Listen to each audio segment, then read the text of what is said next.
ሰላም ጤና ይስጥልን ውድ የቻናላችን ተከታታዮች የፕሮግራማችን ቤተሰቦች ይህ አብዲራዋ ቲዩብ ነው። ፕሮግራማችንን ላይክ በማድረግ እንዲጀምሩ ላይክ ስታደርጉ የዚህም ፕሮግራም ተደራሽነት ተደማጭነት በእጅጉ ከፍ ስለሚያደርግ ላይካችሁ ይጠቅመናል። ላይክ እያደረጋችሁ ፕሮግራማችንን ማድመጥ እንዲጀምሩ ለፕሮግራማችን ላይካችሁ ይጠቅመናል። ላይክ ማድረጋችሁን በድጋሚ ለቻናላችን እድገት ተደራሽነት ከፍ ስለሚያደርግ ላይካችሁ ይጠቅመናል። ላይክ አድርጉ። አዲስ ከሆናችሁ ቻናላችንን ዛሬ የከፈታችሁ ዛሬ ማድመጥ ለጀመራችሁ ሰብስክራይብ በማድረግ የደወል ምልክቷን በመጫን የቻናላችን ቤተሰብ እንድትሆኑ ቻናላችንን እንድትቀላቀሉ በአክብሮት እየጋበዝን ይህንን ፕሮግራም ከሀገር ውጭ በባህር ማዶ የምታደምጡ የቻናላችን ተከታታዮች የሁል ጊዜ ድጋፋችሁን በሱፐር ስቲከር፣ ሱፐር ቻት፣ ሱፐር ታንክስ ቻናላችንን እንድታጎለብቱ የአክብሮት ግብዣችን እያቀረብን የዕለተ ቅዳሜ የመጀመሪያ ክፍል ትኩረታችን እስቲ ከእንግሊዝ ክለቦች የቶፕ ሲክስ ቡድኖች ተርታ አንዱ ስለሆነው ብዙ ስለማይነገርለት ብዙ ስለማይወራለት ነገር ግን ድምፁን አጥፍቶ በአስፈሪ የግንባታ ስትራክቸር እየመጣ ስለሚገኘው የሮቤርቶ ዲዘርቢ ቶትናም እስቲ እንወያይ። ዛሬ የዲዘርቢ ቶትናምን ማንሳት አለብን፣ መነጋገር አለብን። ምክንያቱም የዲዘርቢ ቶትናም ብዙ ሊነገርለት ብዙ ሊባልለት የሚገባ እጅጉን አስደናቂ ቡድን ነው። እጅጉን አስገራሚ ስብስብ ቀጣይ ጊዜያትን በከባድ የቡድን ግንባታ በአስፈሪ የጨዋታ እንቅስቃሴ በሊጉ ላይ ቀጥተኛ ከባድ ተፎካካሪ ሆኖ ለመቅረብ ከወዲሁ ቅድመ ዝግጅቱን እያጠናቀቀ ቡድኑን እያጠናከረ ራሱን እያጎለበተ በተለይ በላቀና በተሻለ ደረጃ ፔርፎርም ለማድረግ አስፈላጊና ቁልፍ ተጫዋቾች የማስፈረሙ ሂደት የተቀላጠፈ ስራ በቡድኑ ዙሪያ እየተሰራ መሆኑ የሮቤርቶ ዲዘርቢን ቶትናም አለመጠበቅ አይቻልም። ይህንን ከምንልበት በርካታ ነጥቦች ጋር አያይዘን በዚህ ፕሮግራም ዲዘርቢና ቶትናምን የሚሸቱ አስገራሚ መረጃዎች፣ ተጨባጭ እውነታዎችን አንስተን ከእናንተ ጋር ቆይታ ብናደርግ ይሆናል። እናንተ ፕሮግራማችንን በላይክ ሼር፣ ሰብስክራይብ በማድረግ ተደራሽነታችንን እያሰፋችሁ ከኛ ጋር ቆይታ እንድታደርጉ የአክብሮት ጥሪያችን እያቀረብን በሮቤርቶ ዲዘርቢ ቅጥር ቶትናም ሊያተርፍ የሚችላቸው ከወትሮ ከቀጠራቸው አሰልጣኞች ለምሳሌ ከአንጅን ፖስቴኮግሉ መሰናበት በኋላ ቶትናም ቶማስ ፍራንክን ሲያመጣ ከአንጅን ፖስቴኮግሉ ቀደም ብሎ ያመጣቸው አሰልጣኞች የቶትናም የአሰልጣኞች መለዋወጥ ልክ እንደ ቤተ ሙከራ ሁሉም አሰልጣኞች የራሳቸውን ታክቲክ እየሞከሩ እየፈተሹ ግን ቡድኑ ፈቀቅ ማለት አልቻለም። በትላልቅ ኮምፒቲሽኖች መፎካከር አልቻለም። በሊጉ በዘላቂነት ሊጉ ላይ አስፈሪ ሆኖ በተፎካካሪነት አቅሙ መቀጠል አልቻለም እና ፖስቴኮግሉ ዩኤፋ ዩሮፓ ሊግን ቢያሳኩም ግን በሊጉ ያስመዘገቡት ውጤት በቂ ሆኖ ስላልተገኘ ተሰናበቱ። ከእሳቸው በኋላ ደግሞ ቶማስ ፍራንክ መጡ። ቶማስ ፍራንክ ቡድኑን ለባሰ አዘቅት ውስጥ ከተው እንደውም ፖስቴኮግሉ ጤናማ እግር ኳስ፣ አዝናኝ እግር ኳስ፣ በደንብ ኳስ የሚቆጣጠር በደንብ እያንዳንዱን የሜዳ ክፍል ተጠቅሞ ማጥቃት የሚፈልግ የበለጠ ኦርጋናይዝ የሆነው አታኪንግ ማይንድ የሆነ ቡድንም ገንብተው የመጀመሪያ ዓመት ተጫዋቾች በአንድ ጨዋታ 3-4 ተጫዋች እየተጎዳ ከስብስቡ ለረጅም ጊዜያት እስከሚርቅ ድረስ የፖስቴኮግሉ አጀማመር በጣም በቶትናም 15 ዓመት 20 ዓመት አጀማመር ውስጥ ምርጡ ነበር። ሊቀጥል አልቻለም። አንደኛ ዴብዙ ጠንካራ አለመሆኑ፣ ሁለተኛ ደግሞ አንድ ዲፓርትመንት ላይ ያሉ ተጫዋቾች በአንድ ጨዋታ በጉዳት ምክንያት ለረጅም ጊዜያት ከሜዳ ሲርቁ ታክቲካል ባላንሱ ደግሞ የቡድኑ ተጫዋቾች ላይ ጥገኛ የሆነ እንጂ አስተሳሰቡ በአጠቃላይ እንደ ቡድን ጥገኛ አለመሆኑ አንድ ተጫዋች በጎደለ ቁጥር የቡድኑ ፍሉዲቲ አብሮ ተያይዞ መውረድ ይጀምራል። ይሄ ደግሞ በቡድኑ ላይ ቀጥተኛ ጫና ፈጥሮ የተጫዋቾች መጎዳት፣ መደራረብ፣ የወሳኝ ቁልፍ ተጫዋቾች በጎደሉ ቁጥር ቡድኑ በቀጥታ ተጽዕኖ ውስጥ ይገባና መብቴ ለማግኘት ይቸገራል።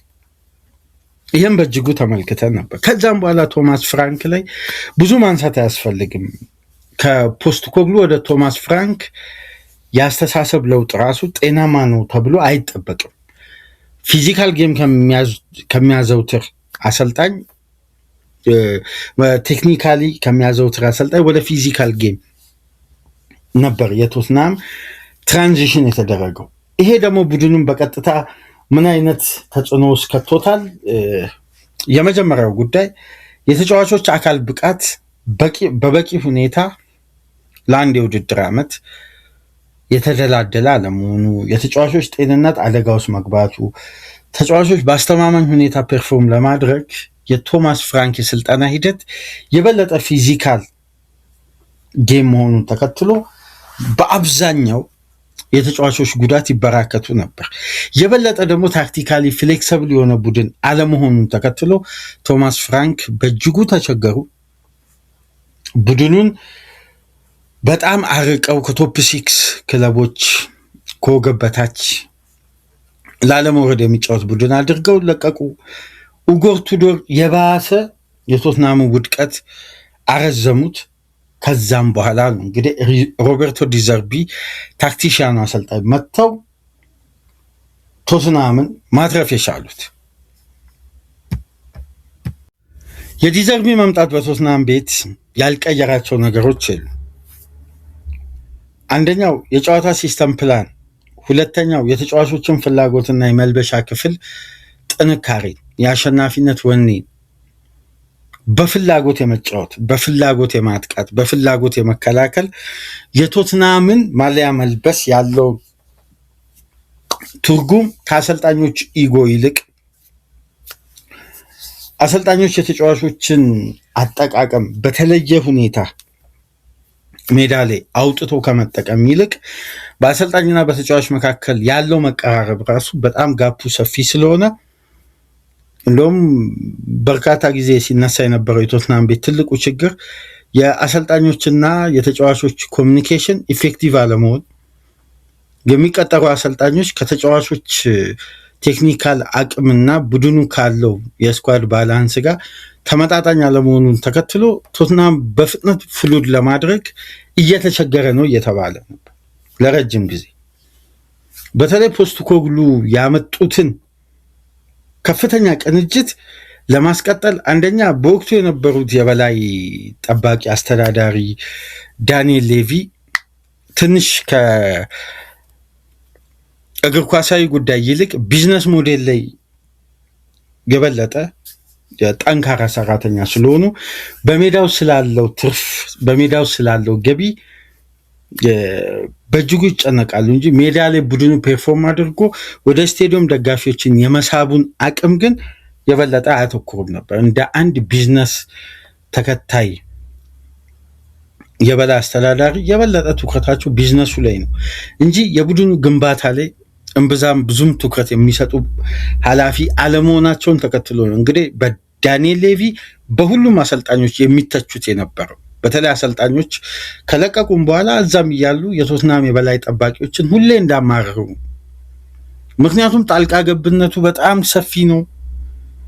እሱ ብቻ አይደለም፣ ክለቡን ለማጠናከር ያለው የባለቤቶቹ ፍላጎት፣ ፋይናንሻሊ ክለቡ ጥሩ ገቢ፣ ጥሩ የስቴዲየም ትኬት የሚሸጥ ቡድን መካከል አንዱ ነው። ግን በተቃራኒው ያ ሁሉ ደጋፊ ወደ ስቴዲየም እየመጣ ከስቴዲየም የሚያገኘው ውጤትና ፍሬ ሁሌ ደጋፊውን ተስፋ የሚያስቆርጥ ነው። ስለዚህ ይሄን ኮኔክሽን ማያያዝ አለብን የሚሉ ጠንካራ ደጋፊዎች አሉ እና ከብዙ ውጣ ውረድ በኋላ ነው ሮቤርቶ ዲዘርቢ የመጡት። ሲመጡ ሪስኩ በጣም ሰፊ ነበር። አድማጮች፣ በጣም ሰፊ ሪስክ። አንዳንዴ እግር ኳስ ውስጥ በማንጠብቀው መንገድ ባልጠበቅነው ባላሰብነው መንገድ ሁኔታዎች ሁሉ መንገድ እንዲይዙ ሪስኮች በቃ ይሄ የአንድ ቡድን ትላልቅ ኃላፊዎች ውሳኔ በእጅጉ አስፈላጊ ነው። ጠንካራ ውሳኔ፣ የማያዳግም እርምጃዎችን መውሰድ ለሚመጣው ጉዳይ 100% ኃላፊነት የሚቀበል የበላይ ኃላፊ ሲኖር ክለብ በነገራችን ላይ ሁሉና ይተርፋል። ክለብ በዘላቂነት መገንባት ይጀምራል። ክለብ እንደ ክለብ በሁለት እግሩ መቆም ይጀምራል። የዲዘርቢ ቶትናም ግንኙነት ቅጥር ሲፈጸም ቶትናም መጀመሪያ ራሱን ለመቀየር ትልቁን ውሳኔ እንደወሰነ የምትመለከቱት ለዲዘርቢ የ5 ዓመት ኮንትራት ሰጡ። የ5 ዓመት ኮንትራቱ በጣም ከፍተኛ ሪስክ እንዳለው የምትመለከቱት የፕሪሚየር ሊጉ ምናልባት በዚህን ሰዓት ጋርዲዮላ ለቋል። አርቴታ አዲሱን ኮንትራት ካራዘመ ከአርቴታ ቀጥሎ ሁለተኛ ከፍተኛ ተከፋይ ነው የሚሆነው በደሞዝ። ቶትናምን እንዳይወርድ የሚያደርግ ከሆነ 10 ሚሊዮን ፓውንድ ቦነስ ነበር። ቶትናም በዲዘርቢ ውስጥ የሚያሸንፋቸው ጨዋታዎች ቁጥር እየተሰሉ ያለው ቦነስ ከቶትናም በሌሎች ውድድሮች ላይ ተሳታፊ ሆኖ በሚያመጣው ውጤት እያንዳንዱን ጉዳይ ከግምት ውስጥ አስገብተው ከፍተኛ ትርፋማነትን ከፍተኛ የኮንትራት ጥቅምን የሚያስገኝ ትልቅ ስምምነት ነው የተስማሙት። ሪስክ የወሰዱት ኃላፊዎቹ ዳንኤል ሌቪን ካሰናበቱ በኋላ በአሁኑ ሰዓት ነን ቺፍ ኤግዚኪዩቲቭ ዳይሬክተር በሚል የበላይ አስተዳዳሪ ነበር እየተዳደሩ የሚገኙት። እስካሁን ድረስ በቋሚነት የሾሙት የበላይ ቴክኒክ ስፖርቲንግ ዳይሬክተር የላቸውም። እንደምታውቁት የቀድሞ የአርሴናል ቴክኒክ ዳይሬክተርን ጄሰን አይቶን ለመቅጠር ሂደት ተጀምሮ ነበር። አሁን ይሄ ሂደት በጥሩ ሁኔታ አለመጠናቀቁን ሰምተን ነበር። ኬልን ለማምጣት ከቦሩሲያ ዶርትመንድ የቀድሞ ተጫዋችን ጥሩ ሂደት ቢጀመርም ከሮቤርቶ ዲዘርቢ ቅጥር በኋላ የኬልን መምጣት ዲዘርቢ አልፈለገም። አሁን ሌሎች ባለሙያዎች በቦታው ላይ እየተመለመሉ እንደሆነ ተሰምቷል። ግን የቶትናም የበላይ ኃላፊ ሆነው በቅርቡ አንድ ባለሙያ ይሾማሉ ተብሎ ይጠበቃል። በተለይ ከዲዘርቢ ጋር በቅርበት መስራት የሚችሉ የበለጠ የፖል ዊኒስተርሊ ሊመጡ ይችላሉ የሚል ገማቾች ነበሩ። ቀደም ብለው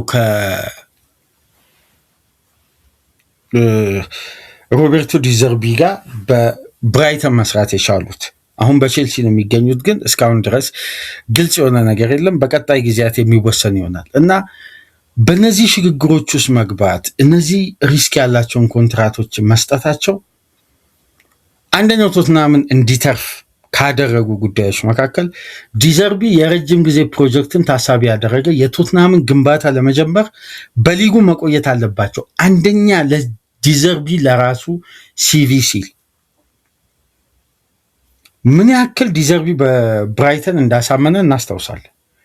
ግን ትላልቅ ክለቦችን ለመያዝ ካለው ፍላጎት አንጻር በጋራ ስምምነት የብራይተንን ቦታ ከለቀቀ በኋላ አንድም ክለብ እሱን ለመቅጠር ፍላጎት አላሳይም። ለምን? ሪስክ ቴከር ስለሆነ፣ በጣም ሪስክ ያለውን ፉትቦል ስለሚጫወት እና ሁሌም እግር ኳስ ኤክስፐሪመንታል ነው ብሎ ስለሚያምን እና ይሄ ትልቁም ቢዝነስ በኤክስፐሪመንት ብቻ በእግር ኳስ ፍልስፍናው በሚጸና አሰልጣኝ ረጅም ርቀት ይጓዛል ብለው የክለብ ኃላፊዎች ሪስክም ለመውሰድ ይፈራሉ እንደነዚህ አይነት ሂደቶችን ለመሞከር። ምክንያቱም ውጤት ባልመጣ ቁጥር የመጀመሪያ ሰለባ የሚሆኑት በስራ ቅጥሩ ላይ ቀጥተኛ አስተዋጽኦ የወሰዱት እነዚህ ኃላፊዎች ስለሚሆኑ። ታዲያ ቶትናሞች ዲዘርቢን በጠንካራ ኮንትራት በትላልቅ ጥቅማ ጥቅም ከቀጠሩ በኋላ በሊጉ ዲዘርቢን ቶትናምን ካተረፈ በኋላ ቀጣይ ፕላን ቡድኑን በኤክስፒሪየንስ እና ዌል ኦርጋናይዝድ በሆኑ ጥራት ያላቸው ተጫዋቾች ለማቀናጀት ብልሃት የተሞላው ያልተግበሰበሰ ጤናማ ዝውውር ለማድረግ ነው ገበያ ላይ ቶትናም ይወጣል። የቶትናም ግንባታ በነገራችን ላይ በእጅጉ ሌሎች ክለቦች ሊቀኑበት የሚገባ ከባድ ግንባታ እያደረገ ነው። የበለጠ ብልሃት የተሞላው ግንባታ። ዲዘርቢ ቀላል የሚባል ቡድን አይገነባም። አድማጮች ካለፉት የቶትናም አሰልጣኞች ምናልባት ቶትናም ከሞሪሲዮ ፖቼቲኖ በኋላ የመጨረሻ ነፍስ የዘራና ምርጡን ቶትናም ልንመለከት እንችላለን። ምክንያቱም ቶትናምን ፕራግማቲክ በሆነ አጨዋወት ውስጥ ሲያሸጋግሩ የሰነበቱ አሰልጣኞች ናቸው ያለፉት አሰልጣኝ። ምናልባት አንጅን ፖስተኮግሉ ነጥለን ልናወጣ የምንችለው ምክንያቱም የእንግሊዝ ሚዲያ አሰልጣኙ ከሰጡት ይልቅ የሌላቸውን ጉዳይ ላይ በማተኮር ሁሌም ስለሚዘልፍ ነው እንጂ የፖስተኮግሉ የመጀመሪያ የውድድር ዓመት 2023-24 የነበረው ምርጡን ቶትናም ተመልክታችኋል ብዬ አስባለሁ። ያን ምርጡ ቶትናም ጉዳት ባያሰቃየው ኖሮ የጄምስ ማዲሰን ነፍስ መዝራት፣ የሱን የቤን ጆንሰን የኩሉሴቭስኪ አስደናቂ ጥምረት፣ የሳርና ቤንታንኩር የሚገርም የአማካይ ክፍል ፍሉዲቲን የፈጠሩበት፣ ክርስቲያን ሮሜሮና ሚኪ ቫንደቬንን፣ ኡዶጊንና ፔድሮ ፖሮ የሚገርም ቡድን ነበር የሰሩት። ግን በጉዳት ምክንያት አሁን ቅድም መግቢያ ላይ ያልኳችሁ ተጫዋቾች ላይ ጥገኛ የሆነ አስተሳሰብ ፖስተኮግሉ መያዛቸው አንድ ተጫዋች በጎደለ ቁጥር የቡድኑ ማጥቃትም መከላከልም ላይ ባላንስ እያጣ ይመጣል። አሁን ግን ዲዘርቢ የፔፕ አስተሳሰብ አድናቂ በመሆኑ የክሎፕ ፕሬሲንግ ሲስተም አድናቂ መሆኑን ተከትሎ የሁለቱን አሰልጣኞች ጥምር የጨዋታ ንድፈ ሀሳብ ይዞ ስለመጣ አንድ ለየት የሚያደርገው ጉዳይ በዲዘርቢ ቡድን ውስጥ የትኛውም ተጫዋች ለቦታው ላይ እርግጠኛ መሆን አይችልም። ዋስትና የሚኖረው የሚችለው ከጨዋታ ጨዋታ ፔርፎርም ባደረገበት የጨዋታ ስኪልና በሜዳ ውስጥ በሚያደርገው ቀጥተኛ አስተዋጽኦ። ይሄ ደግሞ ምን ያደርጋል? የቡድንን የፉክክር መጠን ከፍ እያደረገ መጥቶ አሰልጣኝ በተጫዋቾች ላይ ያለው እምነት በዚህ ደረጃ እያደገ በመጣ ቁጥር የቡድን ቅንጅት የበለጠ እየተብላላ እያደገ ይመጣል። አሁን ለዲዘርቢ ከሁሉም በላይ ከዲስአድቫንቴጁ አድቫንቴጁ ከፍ ያለበት በርካታ ነጥቦች አሉ። ወደዛ እንመጣለን። ግን መጀመሪያ እስቲ ዝውውሮችን እንመልከት። ቶትናም ጠንካራ የዝውውር ተፎካካሪ ክለብ በዚህ ደረጃ ይሆናል ተብሎ ያልተጠበቀ ዝውውሮች ላይ ሁላ እየገባ ነው። ሴኔሲን ከበርንማውዝ በጣም ኤክስፒሪየንስ ያለው ከባላርዲ ጉዳት በኋላ ለአርጀንቲና ብሔራዊ ቡድን ጥሪ የቀረበለት ሴኔሲ የቡድን ጓደኛውን ክርስቲያን ሮሜሮን ተቀላቅሏል። በነፃ ሴኔሲን የመሰለ የፕሪሚየር ሊግ የተጠናቀቀው የውድድር ዓመት ምርጡ ሴንተር ባኮች መካከል አንዱ ይሆናል። በሁለተኛ ደረጃ በሊቨርፑል ቤት በላቀ ስኬትና ኤክስፒሪየንስ ቆይታ ያደረገው አንዲ ሮበርትሰንን ማስፈረም ችሏል። ሁለቱን በደንብ የተብላሉ የበለጠ ኤክስፒሪየንሳቸው ወሳኝ የሆኑ የፕሪሚየር ሊግ ሁለት ተከላካዮችን በነፃ የዝውውር መስኮት አስፈረሙ። ከትናንት በስቲያ ቫን ሄካን ከብራይተን ማስፈረም ቻሉ በ56 ሚሊዮን ፓውንድ። ቫን ሄካን እንደምታስታውሱት በብራይተን ቤት አዘውትሮ ይጠቀም የነበረው ሮቤርቶ ዲዘርቢ ነው። ቫን ሄካን ማስፈረሙ ብቻ አይደለም፣ አሁን ቶትናም ቀጣዩ ትኩረት የአማካይ ክፍሉ ማደስ ነው። በሚያስገርም ሁኔታ ቶትናም ማንቸስተር ሲቲ እና አርሴናል ላይ ደፍሮ ሰንጥቆ በመግባት ጣሊያናዊውን ሳንድሮ ቶናሊን ለማስፈረም በተሻለ እድል ላይ ነው የሚገኘው። በተሻለ እድል ብቻ ሳይሆን በተሻለ ፖዚሽን ላይ ነው የሚገኘው የማስፈረም። ይሄ የሆነበት ደግሞ ዋነኛው ምክንያት በዚህን ሰዓት የእረፍት ጊዜያቸውን ሁለቱም እያሳለፉ የሚገኙት በጣሊያኗ ብሬሺያ ከተማ ነው። በብሬሺያ ደግሞ ሁለቱ በጋራ አቅራቢያ ላይ ያለ ግዙፍ ሁለት ትላልቅ አፓርታማዎች ላይ ከቤተሰቦቻቸው ጋር ቆይታ እንዳደረጉና እዛ እንዳረፉ ከሰሞኑ ፋብሪዚዮ ሲገልጽ ሰምታችኋል ብዬ አስባለሁ። የተለያዩ የእንግሊዝ ሚዲያዎች እየገለጹ ነው። የበለጠ በሳንድሮ ሮሴል በሚባለው የቶናሊ ኤጀንት ሮሴል ይባላል። ሮሴል ዲሮስ የሚባል ነው። በዚህ አማካኝነት በቀጥታ ከሚደረግ ድርድር ይልቅ ዲዘርቢና ቶናሊ ቁጭ ብሎ ከአንድም 4 ጊዜ ሚቲንግ እንደነበራቸው ከሰሞኑን ሲገለጽ ነበር እና ቶትናም በቀጥታ አግሬሲቭ ሆኖ በመግባት ተጫዋቹ ወደ ቶትናም ለመዘዋወር ፍቃደኝነቱን በግልጽ አሳየ። ለየትኛውም ክለብ እስካሁን ድረስ ቶናሊ ፍቃደኝነቱን አላሳየም ነበር፣ ምርጫውንም አላሳወቀም። ለቶትናም ግን አሳወቀ። ቶትናም በቀጥታ ለኒውካስል ኦፊሻል ቢድ ለማቅረብ ቅድመ ሁኔታዎችን መጠየቅ፣ ከኒውካስል ጋር ከየትኛውም ቡድን በላይ መደራደር ጀመረ። አንድ የቶናሊን ጉዳይ እዚህ ጋር ሃንድል ካደረጉ በኋላ በቀጥታ እንደገና አግሬሲቭ ሆነው እዛው ለንደን ከተማ የሚገኘውን ማቲያስ ፈርናንዴዝን ከማንቸስተር እና ከሌሎች ፈላጊ ክለቦች ለመንጠቅ ለዌስትሃም እስከነ አዶንሱ 76 ሚሊዮን ፓውንድ ለማቅረብ ቅድመ ዝግጅት አደረጉ። በደንብ እዚህ ጋር አድማጮች ጉዳዮችን ክሊር ለማድረግ ቶናሊን ካላስፈረሙ አይደለም ማቲያስ ፈርናንዴዝ የሚያስፈርሙት ቶትናሞች። እንደሚወጣው ዘገባ እንደ ዴቪድ ኦርኒስተን ዘገባ ከሆነ ሁለቱንም ተጫዋቾች አንድ ላይ ለማስፈረም ነው የሚፈልጉት። ያውም ወደ 150 ሚሊዮን ፓውንድ ገደማ ለማውጣት ሁለቱ አማካዮች ላይ የላቀ ፕሪሚየር ሊግ ኤክስፒሪየንስ ያላቸው በፕራይም ታይማቸው ላይ የሚገኙ ለረጅም ጊዜ የሚያገለግሉ ሁለት ምርጥ በታላላቅ ክለቦች የሚፈለጉ ተጫዋቾችን እውነት ሚዲያው እንደሚለው ከሆነ ቶትናም የሚነጥቅ ከሆነ ቶትናምን የበለጠ የሚያሰጋ ቡድን ነው ቀጣይ ዓመት። በዚህን ሰዓት ግን እንደ ተጨባጭ መረጃ ዘጋቢዎች ከሆነ ጉዳዩን ክሊር አድርጎ ለተመለከተ የዩሮፒያን እግር ኳስን ቶናሊ ታሳቢ ካላደረገና ምናልባት በዚህ ተጫዋች ዝውውር ላይ አዲስ ኦፈር ይዞ ቢመጣ ክለብ እስካልገባ ድረስ ቶትናም ሊያስፈርመው የሚችልበት እድል ከአርሴናልም ከሲቲ በተሻለ ርቀት ላይ እንደሚገኝ መረጃዎች ሁሉ እየገለጹ ነው።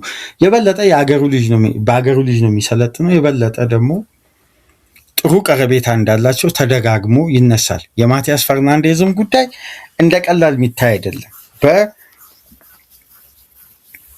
በቶትናም አገባብ ደጋግሞ ኦርኒስተን እየገለጸ ነው። የሁለቱም ዝውውር የተለያየ አይነት ነው፣ የተለያየ አቅጣጫ ነው፣ የተለያየ ምስል ነው ያለው።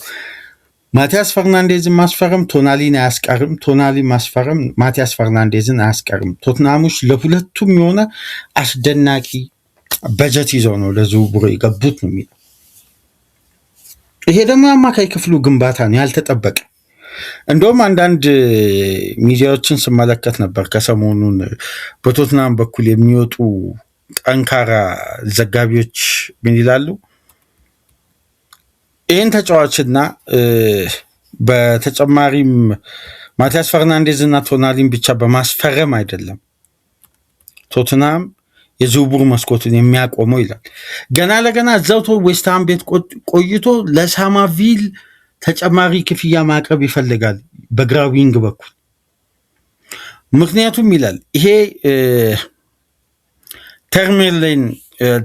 ታርመለን የሚባል ብራንድ ታርመለን የሚባል አንድ የለንደን ፉትቦል ኤክስፐርት ዘጋቢ እንደሚለው ከሆነ ለሊቨርፑሉ ኮሊ ጋክፖ የላቀ ፍላጎት ነበራቸው። ግን ሊቨርፑል አሁን ላይ ተጫዋቹን ለመሸጥ ከ60 ሚሊዮን ፓውንድ በታች ጥያቄዎችን እንደማይቀበል በመረዳት ፊታቸው ወደ ሴሪስ ሳማቪል ቀይረውታል፣ አዙረውታል ነው የሚሉት። ስለዚህ ሳማቪል ላይ ቶትናም ጠንካራ ፍላጎት ለማሳየት በድጋሚ እንቅስቃሴ መጀመሩን ይገልጻል ይሄ ዘጋቢ።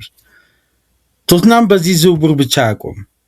ቀጣይ ትኩረቱ የሚሆነው ደግሞ የበለጠ አድቫንስድ ስቴጅ ላይ የሚገኘው ምናልባት በቀጣይ ሳምንት ዝውውሩን ለማጠናቀቅ ሁሉንም ቅድመ ሁኔታ በተሻለ ርቀት እያስተካከለ የሚገኝበት ትልቁ የዝውውር ሂደት እንደምታውቁት የሳቪኒዮን ዝውውር ነው። በ60 ሚሊዮን ፓውንድ ከማንቸስተር ሲቲ ሳቪኒ የቶትናም ንብረት የመሆኑ እድል በጣም ሰፊ ነው። እንደምታውቁት ጃንዋሪ ላይም ሊፈርም ተቃርቦ በተለያዩ ምክንያቶች ነበር ይሄ ዝውውር ሳይሳካ ይቀረው የሳቪኒ ዝውውር። ስለዚህ የቶትናም የዝውውር ፕላኖችን በወረቀት ደረጃ ካየንና የመሳካት ቻንሳቸውን እንደ ዝውውር ዘጋቢዎች ጠለቅ ብለን ከተመለከትን ቶትናም ምን አስቦ ነው በዲዘርቢ ውስጥ ያስብላል። በጣም በጣም የማንጠብቀውን አዲሱን ምርጡን ቶትናም ልንመለከት እንችላለን። ትኩረት አላገኝም አድማጮች። አሁንም ይሄ ቡድን ትኩረት አለማግኘቱ፣ ኤክስፔክቴሽኑ ማነሱ አምና ይዞ ካጠናቀቀው የሊግ ደረጃ አንጻር በብዙ መመዘኛዎች ካየን ራሱን ከጫና አስድቶ ከጫና ነፃ ሆኖ ሲዝኑ የሚጀምር ከሆነ ቶትናምን ለመቆጣጠር ይከብዳል። ይሄን ከምንልበት በርካታ ምክንያቶች መካከል ለምሳሌ እሺ አንድ በአንድ አንዳንዱን ጉዳይ እናንሳ። የመጀመሪያው ነጥብ አሁን በፕሪሚየር ሊጉ ያሉ የቶፕ 6 አሰልጣኞችን ተመልከቱ። ማሬስካ፣ አሎንሶ፣ ካሪክ፣ ራዮላ እና ሚካኤል አርቴታ ናቸው። ከቶፕ 6 5ቱን አሰልጣኞች ተመልከቱ። ይህንን አሁን በቀጥታ ውሰዱትና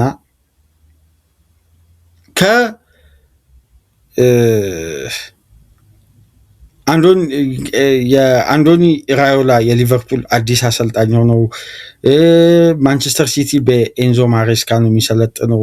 ቼልሲ በዛቪ አሎንሶ ነው። ማንቸስተር ዩናይትድ በማይክል ካሪክ። ሁሉንም ክለቦች ተመልከቱ። በጣም በጣም አነስተኛ ኤክስፒሪየንስ ነው ያላቸው ከዲዘርቢ በፕሪሚየር ሊግ እግር ኳስ ከሁሉም አሰልጣኞች ቀደም ብሎ የዚህ ሊግ ኤክስፒሪየንስ ያውቋል። ይሄ ደግሞ ትልቅ አድቫንቴጅ ነው። ሊጉን ከነዚህ ወጣት አሰልጣኞች ከአዲስ ኢራ ቀደም ብሎ ሊጉ ላይ ራሱን ፕሩፍ አድርጎ ቆይቶ ማሳየት የቻለ አሰልጣኝ ነው። ከሚካኤል አርቴታ ውጪ ከካሪክም ከማሬስካም ከአሎንሶም ከራዮላም የተሻለ ኤክስፒሪየንስ አለው ፕሪሚየር ሊግ ላይ ዲዘርቢ። ይሄን እንደ አንድ አድቫንቴጅ ውሰዱት። ሁለተኛ ዲዘርቢ ከሳምንት ሳምንት ጠብቆ ነው የሚጫወተው። ከሳምንት ሳምንት እየጠበቀ ይሄ ደግሞ የበለጠ ቡድኑ ከሳምንት ሳምንት ፕረስ የሚያደርግ በሃይ ኢንቴንሲቲ በሃይ ኢነርጂ የሚጫወት ቡድን በየጊዜው ኢነርጂውን ቆጥቦ ፊዚካሊ ሬዲ እየሆነ ከሳምንት ሳምንት የፊትነስ ኢሹ ሳይኖርበት ቶትናም ላይ አምናና ካቻምና በአብዛኛው የሚነሱ ጥያቄዎችን መልሶ ነው የሚጀምረው። ይሄ ደግሞ የበለጠ ምን ያደርገዋል? ቡድኑን እየተዋሃደ ለእርምትም ለቀጣይነትም በተሻለ እርጋታ ራሱን እያደራጀ ከሳምንት ሳምንት መቅረብን ይችልበታል ማለት ነው። አንደኛ የጨዋታ ጫና አይኖርበትም። ሁለተኛ ደግሞ ለመብላላት ጊዜ የሚፈልግ ቡድን ስለሆነ የበለጠ ጊዜውን እየተጠቀመ ከሳምንት ሳምንት ፔርፎርም ያደርጋል። ከሳምንት ሳምንት ፔርፎርም ማድረግ በአንድ ቡድን ውጤት ላይ ምን ያክል መረጋጋትና ልዩነት እንዳለው የምትመለከቱት የማይክል ካሪክ ማንቸስተር ዩናይትድ በቂ ማሳያ ነው። በበቂ ረፍት በመጣ ቁጥር ቡድኑ የሚሰጠው አስተማማኝ ምላሽ ለአማረና ለተዋበ የማንቸስተር ዩናይትድ ሲዝን መጠናቀቅ ትልቁ አስተዋጽኦ አድርጓል። ስለዚህ በቀጣይ ዓመት ቶትናም ሲጫወት ዩሮፒያን እግር ኳስ የለበት፣ ቅዳሜና እሁድ እየጠበቀ ነው የሚጫወተው። ተጫዋቾቹን ጉልበት መጠበቅ ይችላል።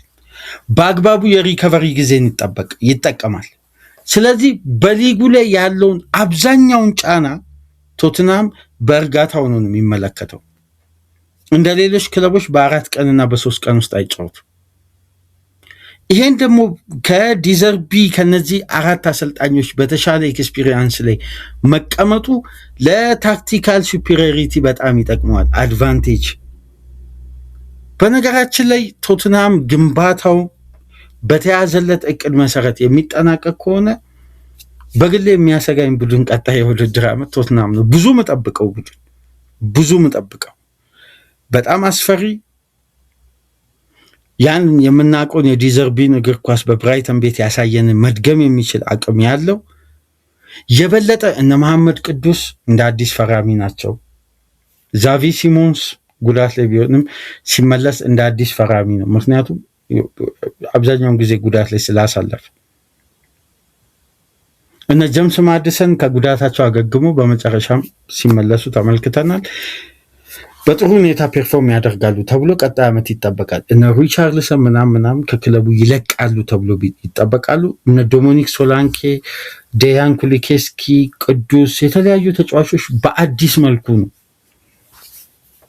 ቡድኑን ከሚመጡ ተጫዋቾች ጋር ተቀናጅተው አስተማማኝ የሆነ ቶትናምን ቀጣይ ዓመት የተረጋጋ የሰከነውን ቶትናም ልንመለከት እንችላለን። የማይዋዥቅ ብቃት ያውም እኮ የዲዘርቢ ቡድን እያዝናና ነው የሚያሸንፈው።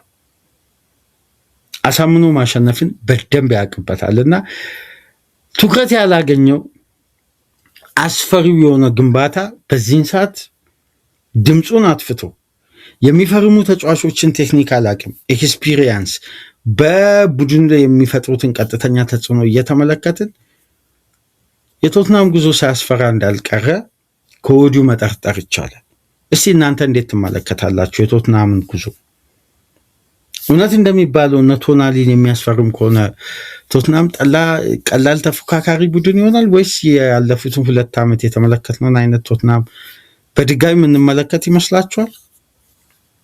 እስቲ ሀሳብ አስተያየታችሁን በኮሜንት መስጫ አስቀምጡ። ግን የዲዘርቢ እግር ኳስ ወደ ፕሪሚየር ሊጉ መመለሱ አርቴታ በሊጉ ውጤታማ መሆኑና ይህን ውጤት ለማስጠበቅ የሚጥርበት መንገድ የአንዶኒ ራዮላ በሊቨርፑል ቤት የመጀመሪያ የውድድር ዓመት ፈተና፣ ዛቪ አሎንሶ በቼልሲ ቤት፣ ኤንዞ ማሬስካ በማንቸስተር ሲቲ፣ እነዚህን ሁሉ ጉዳዮች ስንመለከት የቀጣይ ዓመት የፕሪሚየር ሊግ ፉክክር በአዲሱ ጄኔሬሽን አሰልጣኞች የሚደረግ ነው። ኢንድ ኦፍ ዘ ኢራ ክሎፕ እና ጋርዲዮላ አሁን አዲስ ኢራ ነው። የዚህ ጄኔሬሽን ያፈራቸው ምርጥ አሰልጣኞች ፉክክር ነው የነ ማይክል ካሪክ። ይሄ ደግሞ ምንን ይፈጥራል መሰላችሁ? ጄኔሬሽናል ፉትቦል። በቃ አሁን የእግር ኳስ አዲስ አብዮት ይፈጠራል።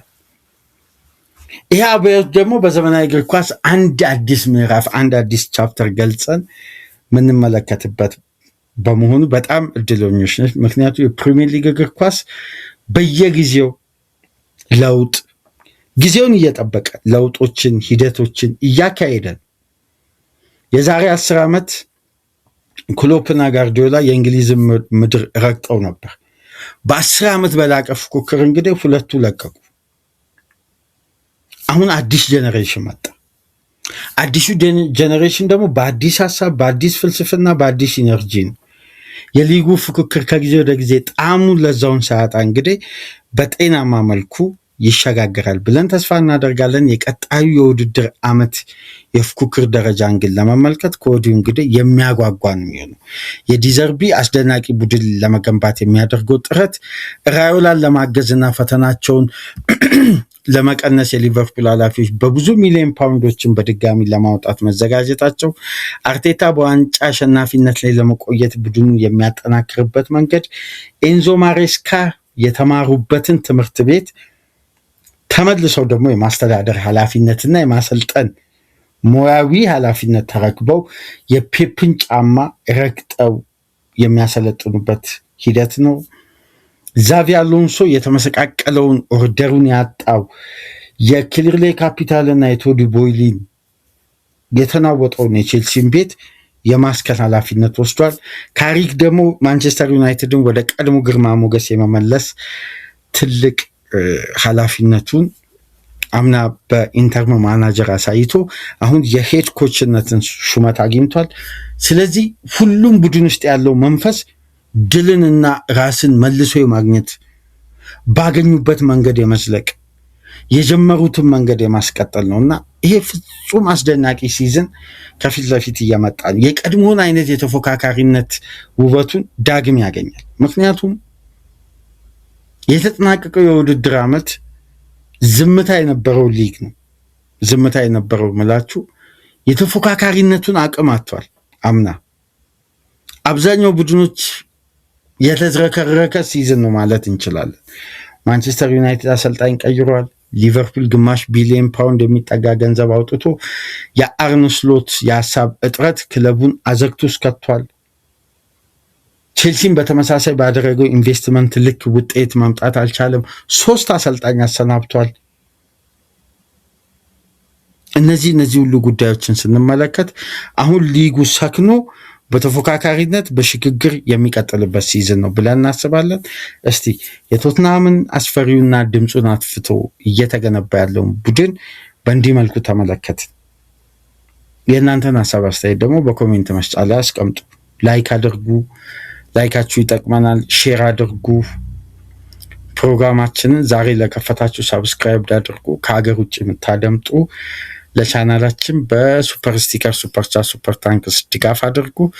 የቶትናም ቤት ቆይታችን ይህን ይመስላል። በሌላ ፕሮግራም ተመልሰን እንመጣለን። ሰላም ቆዩ።